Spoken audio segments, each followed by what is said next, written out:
Well, everyone, the Samsung Galaxy S22 is one of those phones that came out a couple of years ago, and for some people this might be a phone you might still consider buying. It is a very interesting phone. We'll take a look at it. Now, number one, the big thing to keep in mind here is that this particular phone, the body of this thing still holds up so well. You're still maintaining a 6.1-inch dynamic AMOLED display on the front, USB Type-C, frosted glass back, triple camera setup. There is still a lot of really nice things to love and care for about this type of phone, because the exterior is one of those things that holds up very well. But there are a few things that kind of maybe irk some people the wrong way here and there. Now, number one, One UI 8 is an update of a software that is going to be coming out. It hasn't really been available just yet on the Galaxy S22, as I was able to kind of go through and install it on a lot of other Samsung phones. And the thing I can tell you is once the Galaxy S22 gets it, I think it's going to be awesome. It might already be announced, or it might actually be released by the time this video is published, but as of me making it, it's not really out yet.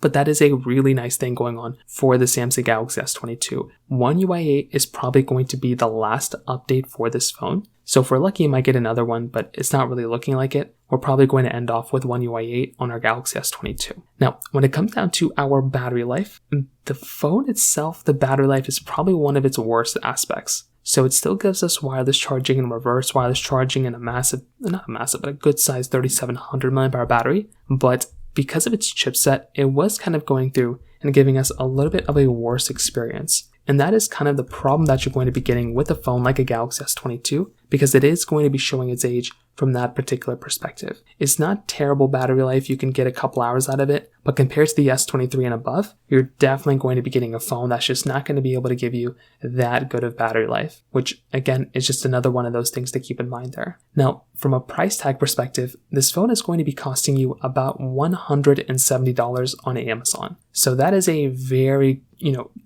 decent price to pay for a phone like this. And if you're going to go through and pick up a phone, that right there is going to be a very competitive price, because you might want to go through and pick up a phone and have that type of device from that perspective.